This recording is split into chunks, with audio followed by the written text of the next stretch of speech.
Hello students, आज हम देखेंगे subject general science of standard 6 का third lesson diversity in living things and there classification. So what is the diversity? Diversity होती क्या है? Diversity का मतलब ये है कि विविधताएं, लेकिन किसकी?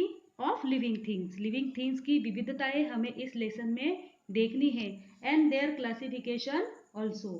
क्लासिफिकेशन का मतलब होता है हमें उनका विभाजन भी इस लेसन में पढ़ना है। So let us start with me. The first topic is the diversity in plants. Various types of plants are found in many places around us. हमारे आसपास में हमें बहुत सारे किस्म के प्लांट्स दिखाई देते हैं। जैसे कि some plants like grass are short, grass होता है वो बहुत छोटा होता है, while others are tall and have a canopy।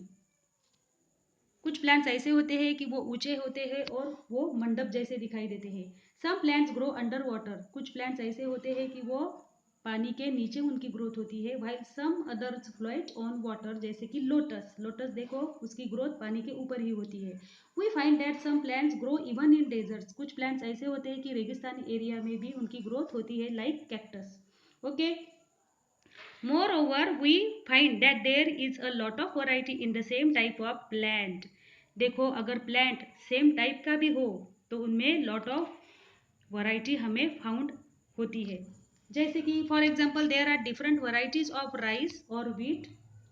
जैसे कि देखो राइस और व्हीट की कितनी वैरायटी होती है। राइस लाइक कैसा होता है? बासमती होता है, सुरती कोलम होता है, वाड़ा कोलम होता है, अम्बे मोहर होता है। ये उनकी क्या होती है?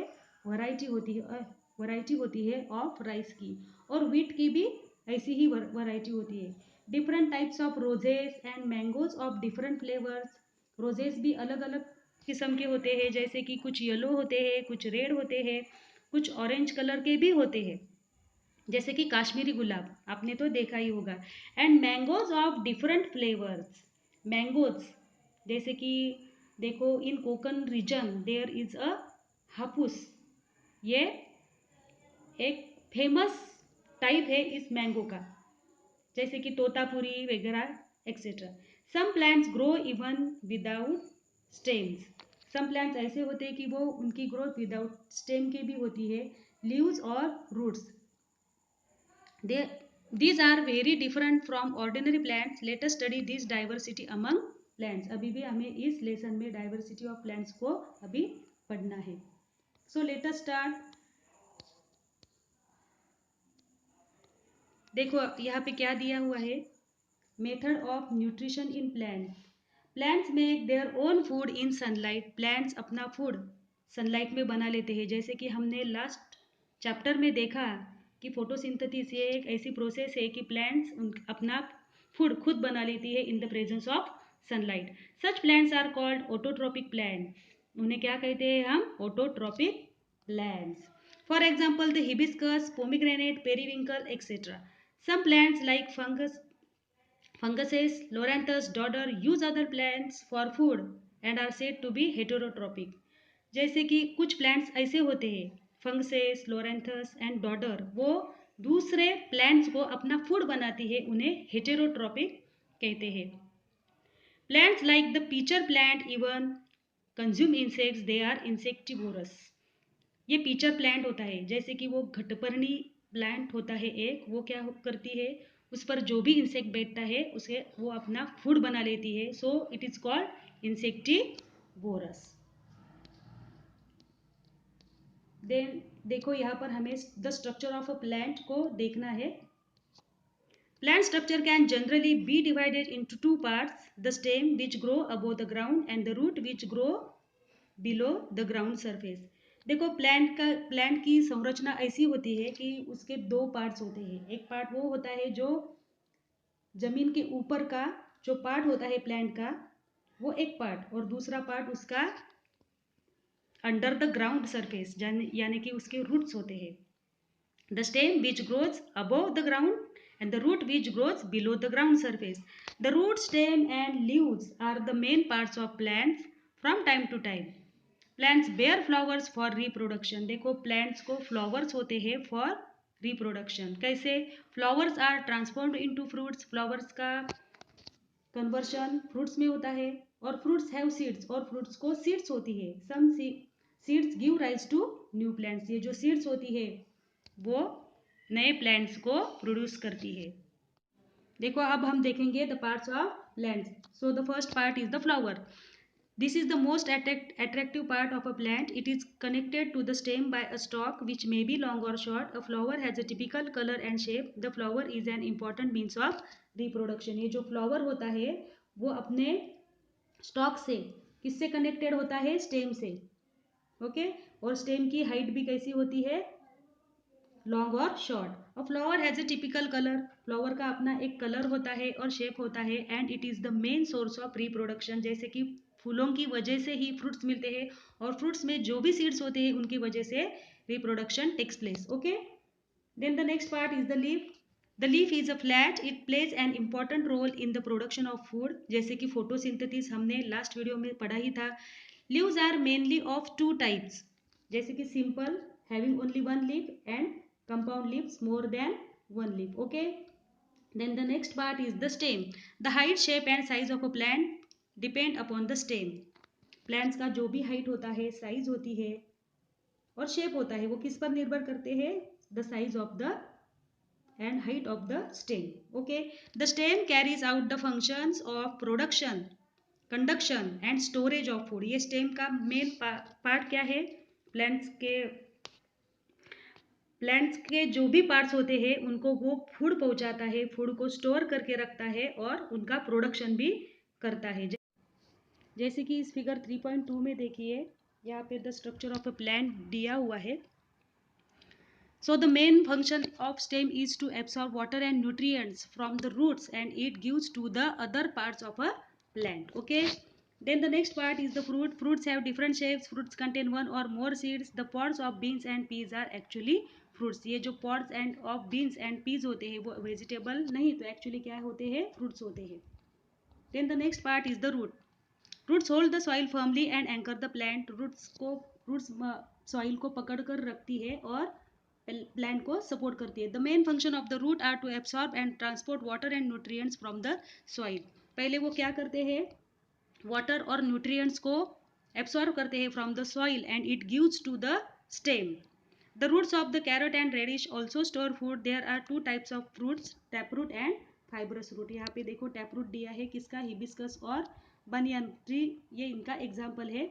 और यहाँ पे देखिए फाइब्रस रूट है, इसके एग्जाम्पल्स है ओनियन और grass. Need for classification of plants. up to now information about lakhs of plants has been collected. देखो हमारे यहाँ पर information कितनी है?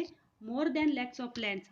While studying the diversity in plants, they are classified for the sake of convenience on the basis of the similarities and differences in their structure, their organs and their other characteristics. देखो उनकी similarities और differences होती है उनके structure में, उनके organs में, और उनके कैरेक्टरिस्टिक्स भी ऐसे अलग अलग होते हैं। सो इनकी वजह से ही हमें उनका क्लासिफिकेशन करना बहुत ज़रूरी है। अब हम देखेंगे, यहाँ पे एक चार्ट दिया हुआ है। The scientist Carolus Linnaeus made the first scientific classification of plants. Initially it was his method of classification that was used by all. देखो उसने यहाँ पे रोज का क्लासिफिकेशन किया है on the basis of name of the plant, where does the plant occur grow, nature of the stem, height, branches, leaves, flowers, nature of the fruit and इसके uses. देखो यहाँ पर डाइवर्सिटी ऑफ प्लांट्स दिखाई देगी हमको। यहाँ पे देखो कितने स्मॉल प्लांट है, कोई बिग प्लांट है। We can easily notice the differences in the shape and height of the plants in our surroundings. It is easy to classify the plants on the basis of this observation. अब हम देखेंगे trees. देखो ये tree, some plants grow tall, their stem और trunk is hard and strong. Some plants बहुत ऐसे उनकी growth इतनी ऊंचाई तक पहुंच जाती है कि उनका स्टेम और ट्रंक जो होता है वो हार्ड और स्ट्रॉन्ग होता है। They have branches at some height above the ground, they bear flowers and fruit for many years. Such plants are called trees.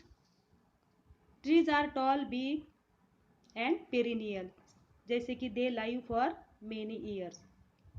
जो ट्रीज बहुत साल तक जीते हैं उनको क्या कहते हैं? पेरिनियल ट्रीज कहते हैं। अब हमें देखना है shrubs.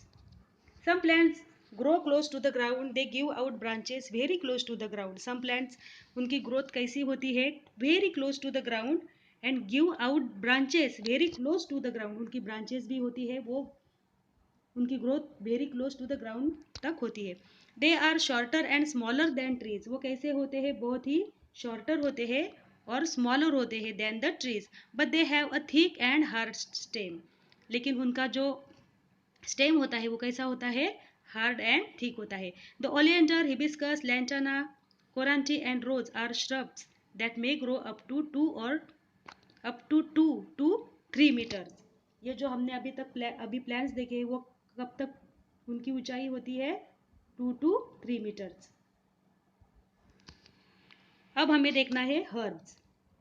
Herbs grow 1 to 1.5 meters tall. The stem of herbs are green and quite flexible as compared to those of trees and bushes.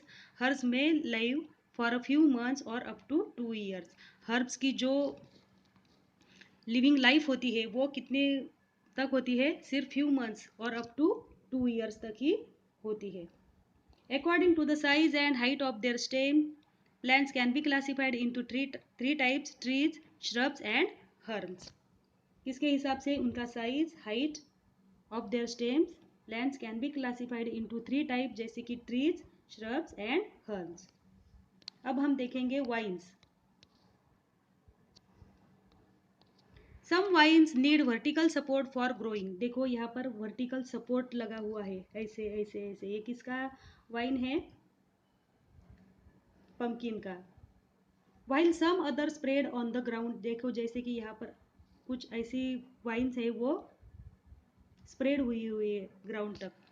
Climbers like the money plant have aerial roots. Have you seen the cucumber tendrils that look like a spring? Of what use could they be? Touch the stem of any vines. What do you feel? देखो जैसे कि ये जो wines होती है उनका जो stem होता है वो बहुत ही फ्लेक्सिबल होता है. देखो जैसे कि यहाँ पर भी दिया हुआ है. The stem of a creeper is very flexible, soft and green. It grows rapidly with the help of a support. ये वाइन्स होती है उनको हम जैसा भी सपोर्ट दे उसी ही प्रकार की ग्रोथ उनमें होती है. जैसे कि ये ऊंचाई तक हम उसको सपोर्ट देंगे तो ये ऊंचाई तक पहुंच जाएंगी. अगर हम इसे हॉरिजेंटली सपोर्ट देंगे तो ये उनकी ग्रोथ हॉरिजेंटली होगी. अब हम देखेंगे the life cycle of plants like jowar, sunflower is completed in 1 year. This plants are called annuals. देखो जो लाइफ साइकिल होती है प्लांट्स की, लाइक जोवार एंड सनफ्लावर, उनकी जो लाइफ साइकिल होती है वो 1 year में कंप्लीट हो जाती है. So this plants are called annuals. The life cycle of plants like the carrot, beetroot is of 2 years. उनकी जो लाइफ साइकिल होती है वो within 2 years में होती है. They are called biennials. Shrubs like the hibiscus and oleander and trees like mango and gulmohar live for several years and bear flowers and fruit. They are called perennials. कुछ कुछ plants ऐसे होते हैं shrubs like the hibiscus and oleander and trees like mango and gulmohar. वो कितने साल तक जीते हैं? several years and bear flowers and fruits. और हमेशा फूलों से और फलों से लदे हुए रहते हैं. They are called perennials. According to the period of their life cycle, plants are classified as annuals, biennials and perennials. Annual यानी 1 year तक, biennials यानी 2 year तक उनका लाइफ साइकिल कंप्लीट हो जाता है और perennials यानी several years में उनका लाइफ साइकिल कंप्लीट हो जाता है. So according to the period of their life cycle, plants are classified as annuals, biennials and perennials. तो ये हमारे चैप्टर का पार्ट 1 यहाँ तक फिनिश हो गया है. अब हम देखेंगे classification of animals in second part. तब तक बाय.